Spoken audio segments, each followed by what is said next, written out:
Okay, well, welcome back to the third part of the Lecture 8, where we now are going to do some exercises in the back of Chapter 12, and this will finish up my lecture of Chapter 12.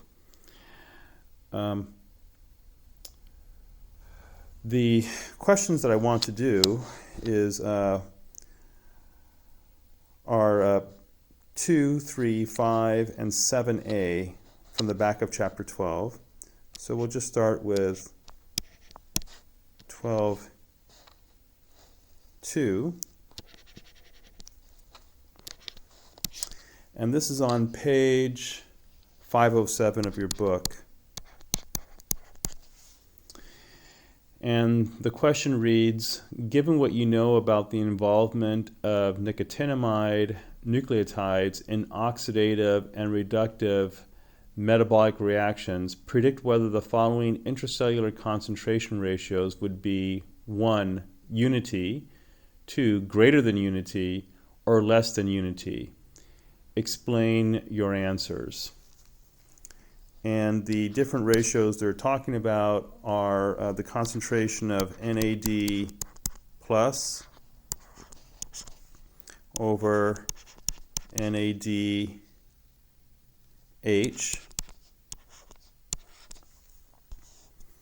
and then B, NADPH, NADP plus over NADPH. Okay, so I had talked about a class of enzymes known as the oxidoreductases.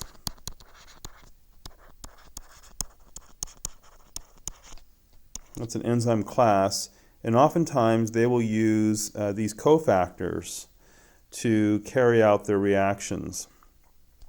I'm going to give you the structure of NAD plus and NADH, as well as the phosphorylated cofactors, which are NADP plus and NADPH. You can find these in your book, the structures, or at least the structure of NADH, on page, this took me a while, hold on page 446. So on 446 you could see the structure of this cofactor NAD plus. So I'll go ahead and redraw it here. And you should know that the N part, which stands for nicotinamide, the precursor of that is niacin, and niacin is one of the vitamin Bs. I forget which one. I think it might be. Well, actually, I don't recall which vitamin B it is, but it's one of the vitamin Bs that is niacin. So let's go ahead and I'll draw the structure here for you, but you can also see it on page 446 of your book. Page 446 of your book.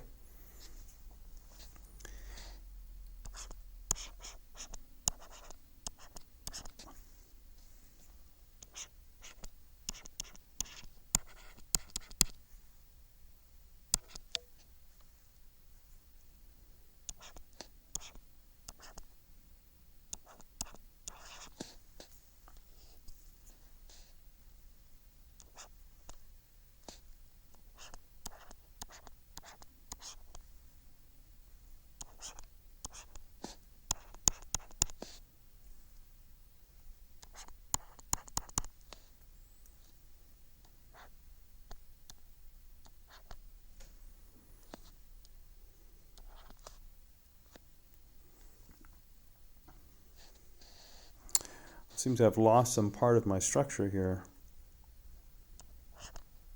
Let's try this again.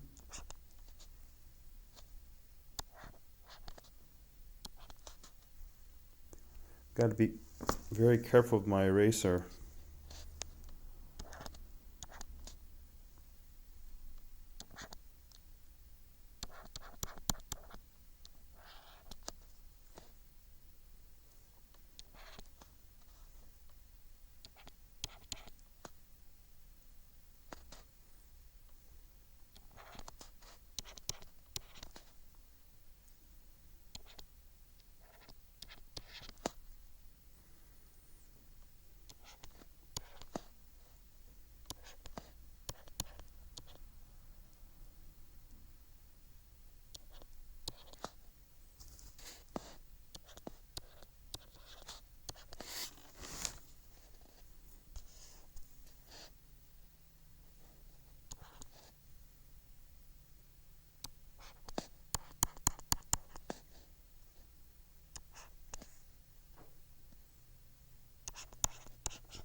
Okay, so the name of this cofactor is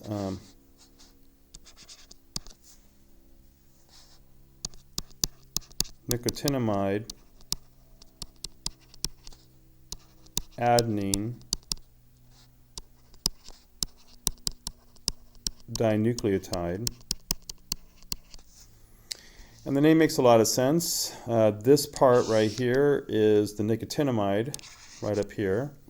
The adenine, of course, is this nitrogenous base, which somehow got erased. Okay, so that's the adenine right here.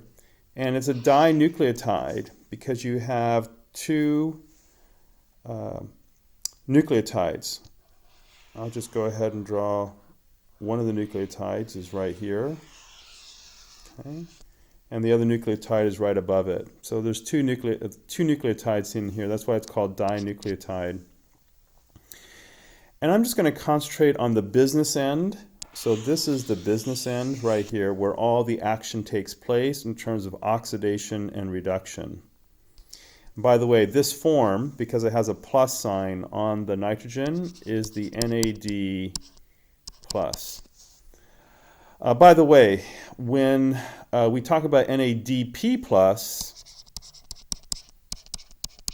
it's very simple. This hydrogen right here gets removed, and there's a phosphate or a phosphoro group that gets put onto this ribose ring.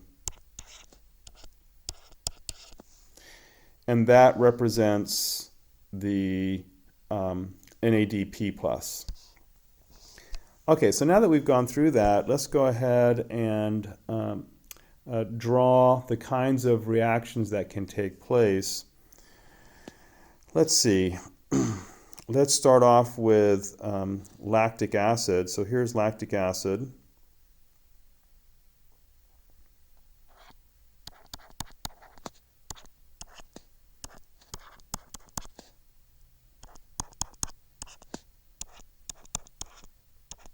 Or lactate, and that can combine with NAD plus, and that will make pyruvate. This is an oxidation reaction. Okay. And the product is going to be NADH plus a proton. This is the oxidized cofactor. This is the reduced cofactor. NAD plus is the oxidized and NADH is the reduced. And the key thing here is that there's going to be something called a hydride transfer. And hydride transfer is a hydrogen atom with 2 electrons on it, therefore giving it a negative charge. That's a hydride. How does this work? First you have a base from the enzyme. It's going to attack this proton. It's going to allow electrons then to be released, and it will attack this central carbon here. And then this whole thing is going to leave as a hydride. So that's the hydride that leaves. And it will attack the NAD plus.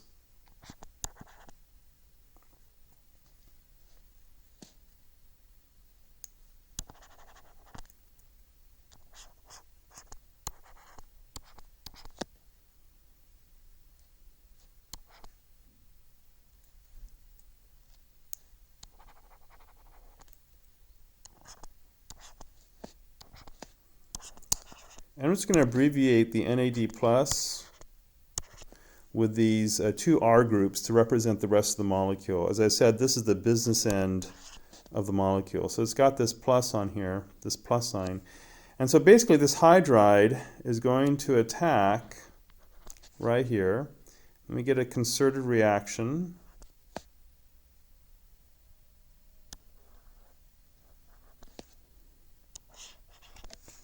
And then we're going to get this type of product.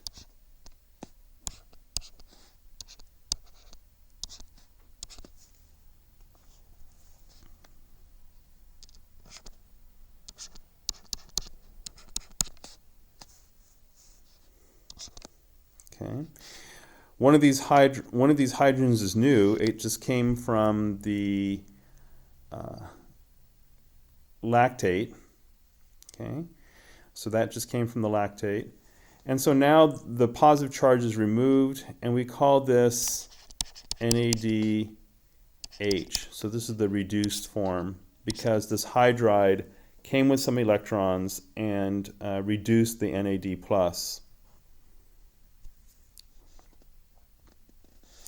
So what we're left here with is CH3, C double bond O, and then the carboxylic acid. Okay, and of course the base is going to, the base from the enzyme is going to release its proton. Okay. And so at the end of the day, we're going to have NADH plus a proton being made. This can also go in reverse. Okay, so it can also go in reverse. And how does it go in reverse? We can have CH3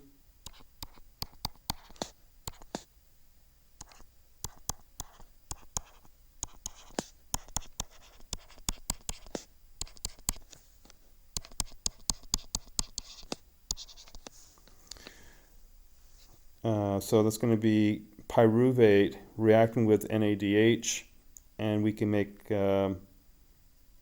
lactic acid.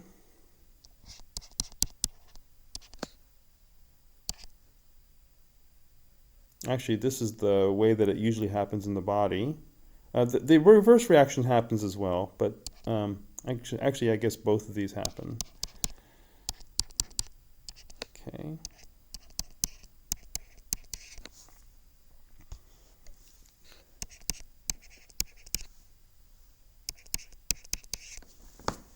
Okay. And just to illustrate this, how the reaction mechanism would happen in reverse.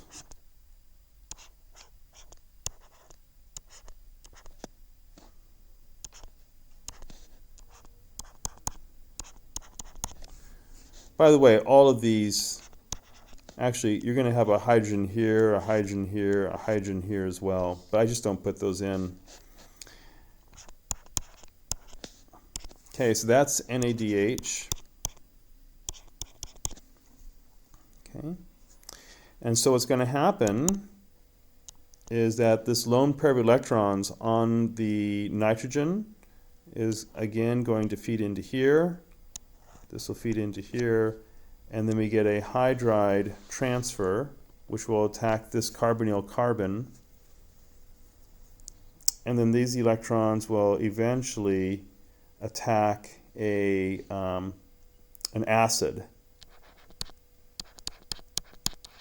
So an acid, and the acid will come from the enzyme. Okay.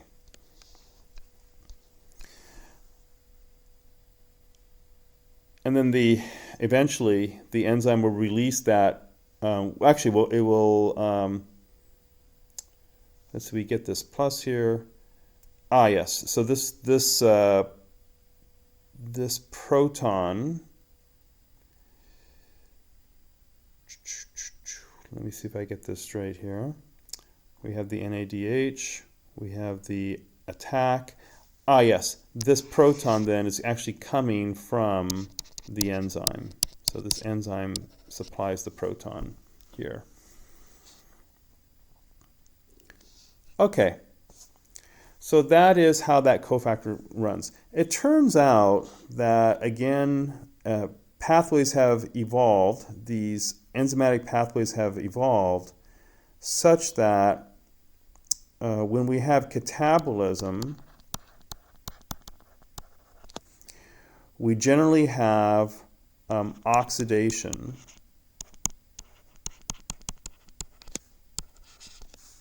of substrates. Okay. And when that happens, we require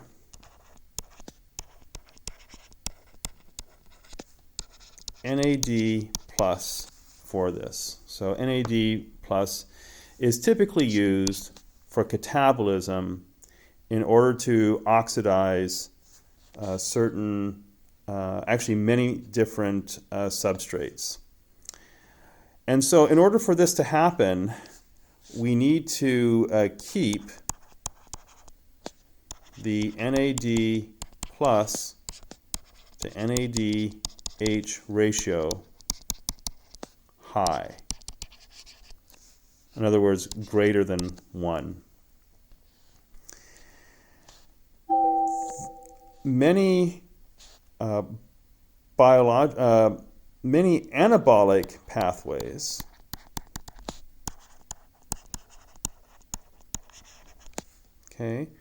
require reduction. A lot of anabolic pathways will require reduction of substrates. And I'll give you an example here. For example, going from acetic acid or acetate to these long chain fatty acids. That requires reduction. And the cofactor that's used for reduction is very similar to NAD plus and NADH. It's actually NADPH. And for that reason, we need to keep the NADPH to NADP plus ratio very high. So this has to be greater than 1. So going back to the original question on page 507 of your book, A, the NAD plus to NADH ratio will be greater than 1, and B, the NADP plus to NADPH is going to be less than 1. And the enzymes have evolved to use these particular cofactors. These are used mostly for anabolic pathways where you need reduction.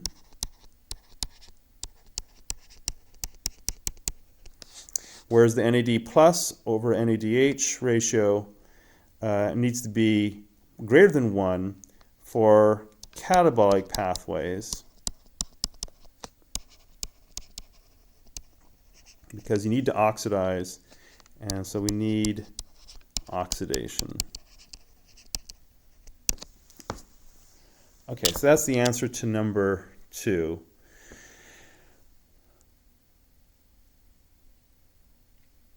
Three, oh, we're not going to do 3. Oh yeah, we are. 3.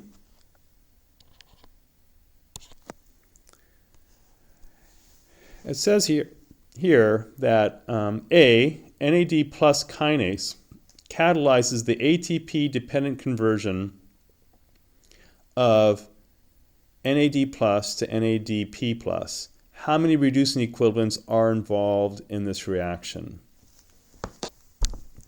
So they're talking about an enzyme, NAD plus kinase. What's the reaction? It's going to take NAD plus ATP and it's going to convert this into NADP plus ADP.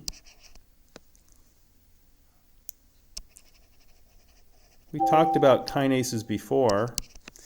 Kinases belong to a class of enzymes known as transferases.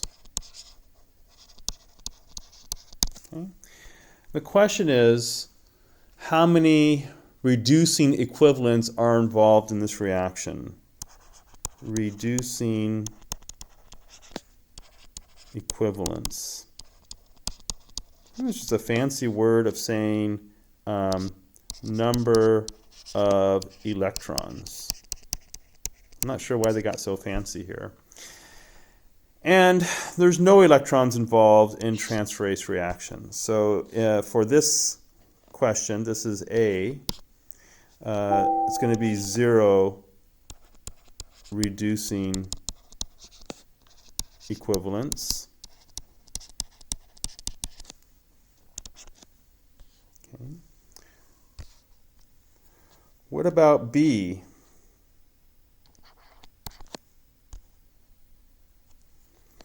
In B, what about in the conversion of ferric to ferrous iron? So B, they're asking how many reducing equivalents are involved in going from ferric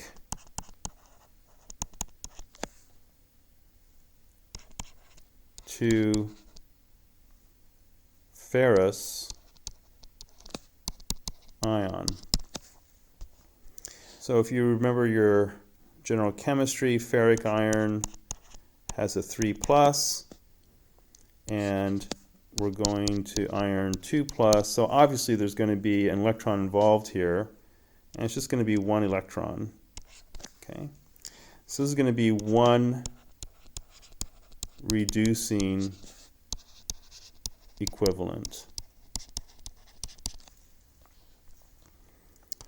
C. How many reducing equivalents are involved in reducing 1 molecule of oxygen gas to water? So here we go from O2, and we want to go to H2O. So to balance this equation, we need to have 2 H2Os. We're going to need 4 protons, and we're going to need 4 electrons, right? The net charge on this side of the equation is 0 net charge. Okay, I'm talking about net negative or positive charge, and the net charge here is also 0. So I know I need 4 electrons in order for this to balance right. So this is going to be 4 reducing equivalents. And so that's the answer for C. Now, the last question that I want to go over, actually it's not the last question, it's the second to last question. Wait, no, this is the last question. It's going to be 7A.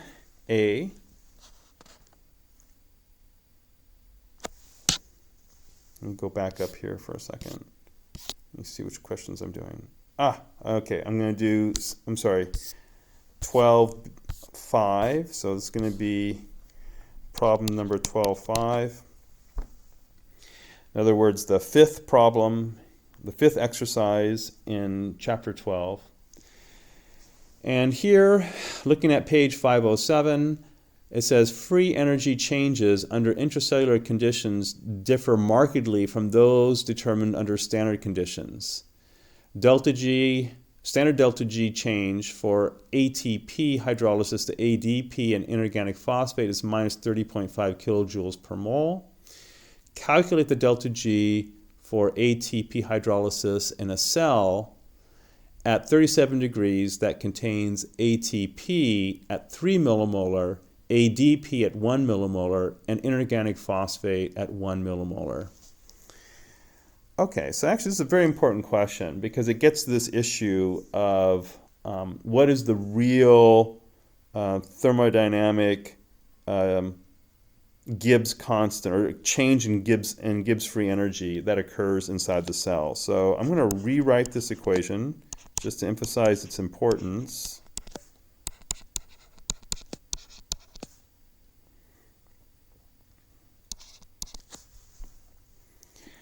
And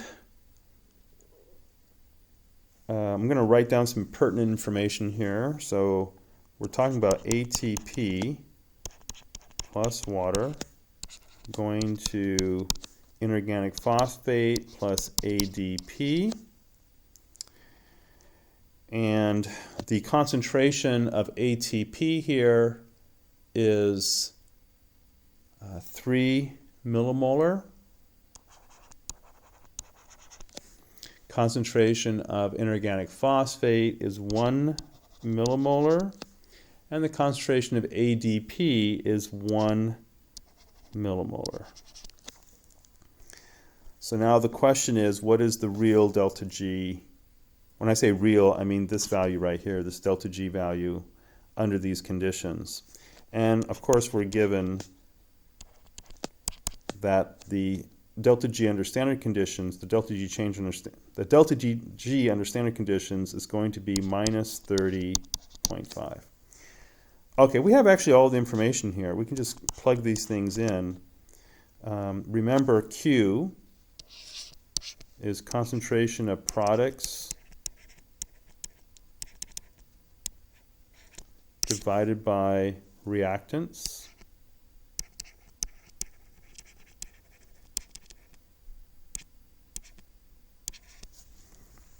So we have delta G is going to be equal to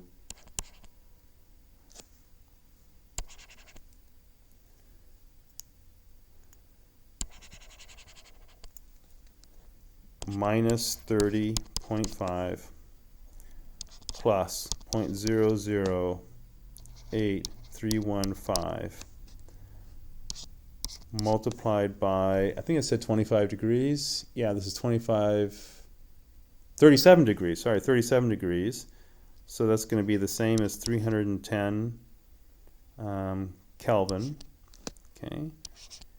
And then we've got the concentration of ADP times the concentration of inorganic phosphate divided by the concentration of ATP. And here is where you want to be really careful. You don't just want to plug in these values directly. You want to convert these to molar because basically that's what these values are in are moles, not millimolar. So I'm going to rewrite this.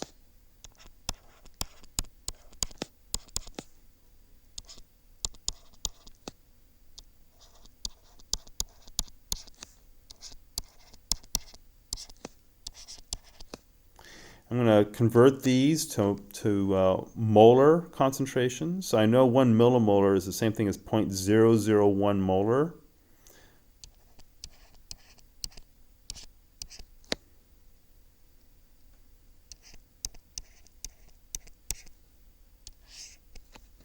And 3 millimolar is the same thing as 0.003 molar.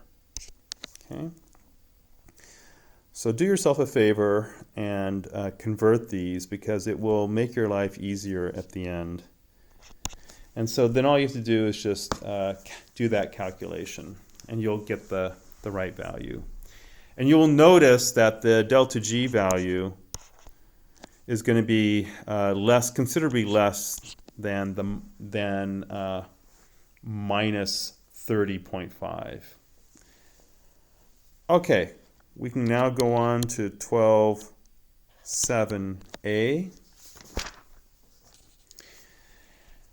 In 12.7a, the question is, the glucose to glucose 6-phosphate substrate cycle involves distinct reactions of glycolysis and gluconeogenesis that interconvert these two metabolites.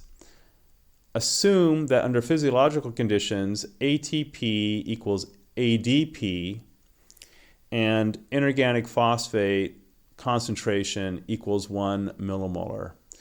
Consider the glycolytic reaction catalyzed by hexokinase.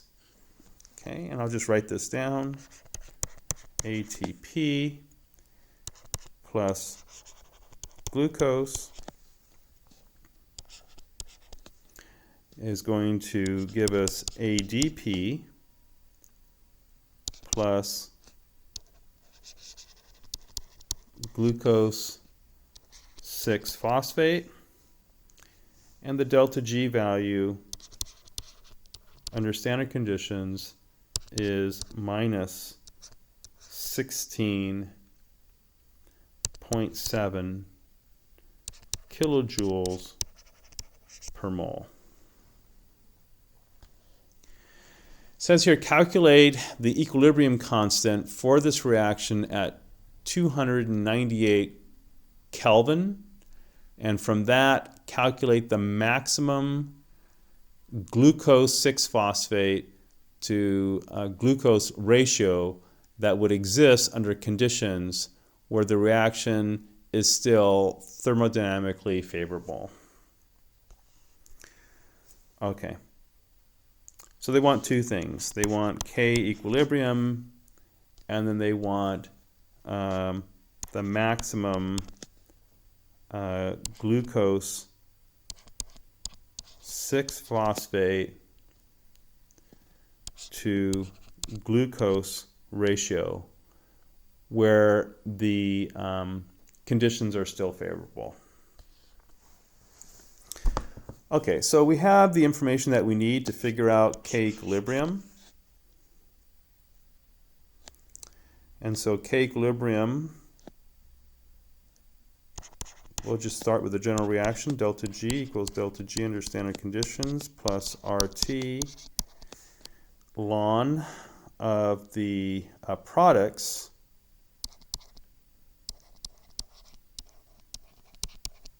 over the reactants.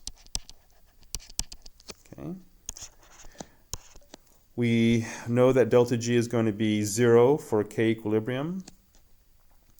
And so now we have this where we have minus delta G under standard conditions. It's going to be equal to RT ln of K equilibrium. And so we can figure out what K equilibrium is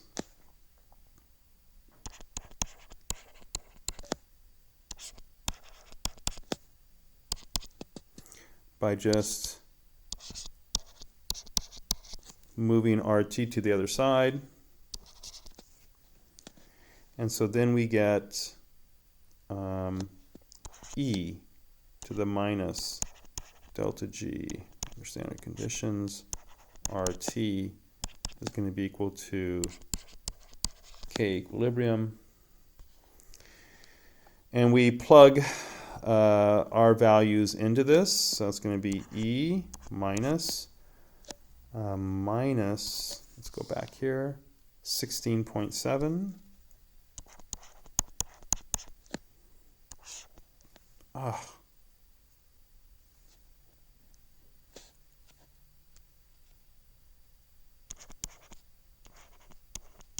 I guess I hit my eraser button with my thumb.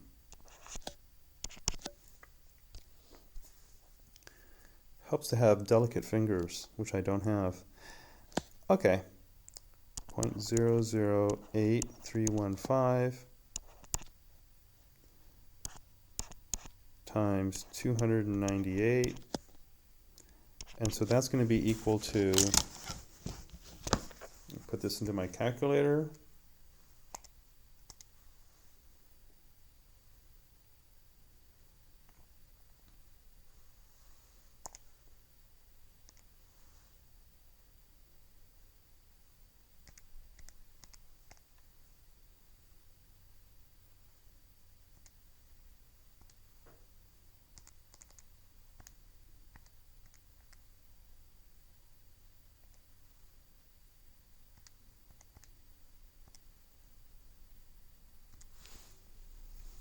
I get 845 for K equilibrium, which again is going to be equal to concentration of ADP times the concentration of glucose 6-phosphate divided by the concentration of ATP times glucose concentration.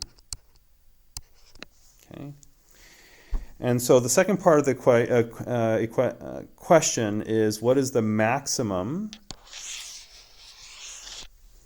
glucose 6-phosphate to glucose ratio that we could have and still maintain a thermodynamic favorability? And the question said that the ADP and ATP concentrations are the same, they equal each other. That means that that's going to be 1. So in other words, in order to maintain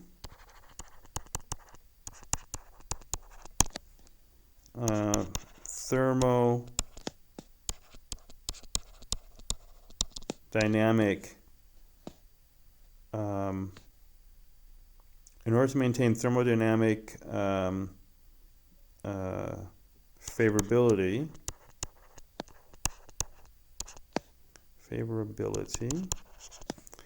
we need to maintain this ratio of 845 is going to be equal to the ratio of glucose 6-phosphate to glucose.